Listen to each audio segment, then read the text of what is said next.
Okay, moving on. Chapter 10, we're talking about circles, but 10.6, we're talking about angle-arc theorems. I've got a few theorems for you.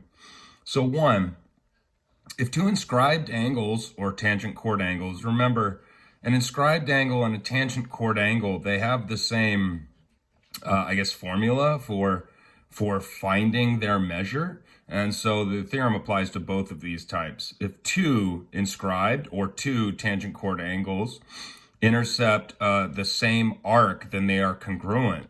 For example, take a look at this angle here at x and this angle here at y. Notice x, the angle x, it subtends this arc, or it intercepts this arc AB, and so does angle Y. It intercepts the same arc AB. Well, if they intercept the same arc, and the measure of this angle is half the measure of the arc, and the measure of this angle is half the measure of the arc, if they intercept the same arc, then they must be the same size. And so this works for any two inscribed angles. And you can kind of see that they look like they're the same size. I guess first go with, do they look like they're the same size? And if so, they might be congruent. Then to double check if they're congruent, just see if they intercept the same arc.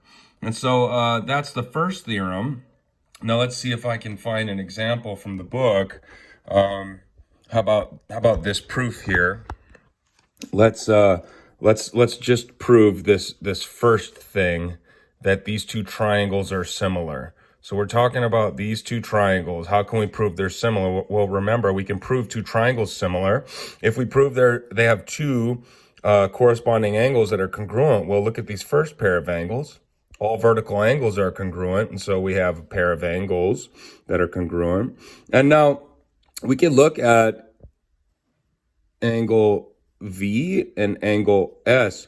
Notice these two angles, they subtend the same arc. They intercept the same arc, which means that they're congruent. So that's our other pair. So we could easily prove that these two triangles are similar.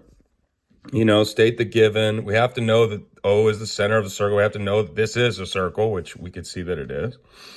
And angle V and S, they are congruent. Why? Well, if two inscribed angles intercept the same arc, then they are congruent. The same is true for angle L and N. So you could have used that theorem twice, or you could use vertical angles congruent. They chose to use the same theorem twice. And then you could prove the two triangles are similar. So there's an example for you of the first theorem. If two inscribed or tangent chord angles intercept the same arc, then they're congruent. The next theorem, if two inscribed or tangent chord angles, now this works for both of these again, if they intercept congruent arcs. So this is very similar. Before we knew that the angles intercepted the same arc. Well, that's not the case here. The case is that we have an inscribed angle intercepting this arc AB, and we have a tangent chord angle intercepting this arc CD. Well, they're not the same arc, but if we know that the two arcs are congruent, which is what this theorem is saying, if we know the two arcs are congruent, then the angles must be congruent. So angle P must be congruent to angle CDE. So that's what the theorem is saying here. And let's see if we can find an example. Let's see, if an inscribed angle intercept the same arc, so those intercept the same arc. I don't know if there is an example in the book. Okay. Well, we'll skip the example. If they intercept congruent arcs, then the angles are congruent. So that's another theorem that you could use either in a proof or a find problem. Next. Now this one, you'll see this a lot, and not necessarily in proofs. If an angle is inscribed in a semicircle, it's a right angle. What's that saying? Well, notice this angle at C. Pretend we don't know it's a right angle yet. But look where it intercepts. It intercepts this arc here, AB. Well, the arc AB is a semicircle. Why? Because BA is a diameter. And so since BA is a diameter and this is 180, well, since this angle is half of 180, it's 90. So if an angle is inscribed in a semicircle, like you see here, then that angle is a right angle. And let's see. Problem 2, okay, let's check it out. For example, so notice this circle. We have BC, which is a diameter. And the radius of the circle is 20.5. So we know that this is 20.5. This radius is also 20.5. And we have a chord AC, okay, that has a length of 40, okay, 40. Now we have to find AB. Well, we can find AB using Pythagorean theorem only if we know that this triangle is a right triangle.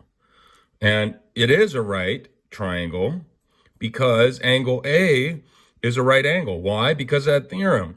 If an angle is inscribed in a semicircle, so like this is a semicircle, if that angle is inscribed in a semicircle, then this must be 90. Since it's 90, we could use the Pythagorean theorem to solve for AB. AB is 9 millimeters. So anyways, that's the third theorem. And then this one, you will, well, I don't know if you're going to use this one a lot, but anyways, here's the last one for you. The sum of the measures of a tangent angle and its minor arc. So we're talking about this angle here. Angle P is the tangent angle. Whatever the measure of angle P is, plus whatever the measure of the minor arc, which is ST. So ST is the minor arc. This is the major arc on the other side here. But when you add the measure of this angle, tangent angle, with the measure of this arc here, the minor arc, they sum to 180. And I'll skip the proof of it for you. I mean, we could easily prove it, but for the sake of Corona learning, let's skip the proof of it. You just need to know that this theorem can be used in find problems or in proofs. And so let's take a look at this example, which is in the book here.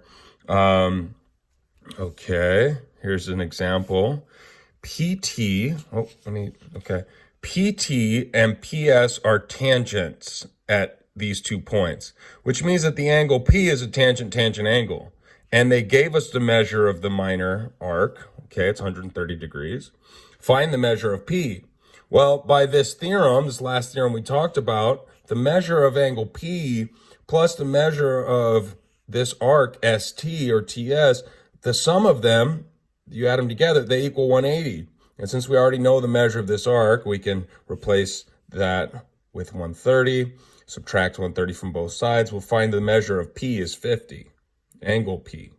So that's how you can use that theorem. Okay, 4 theorems for you, and I will post the homework in the assignment. Okay, bye.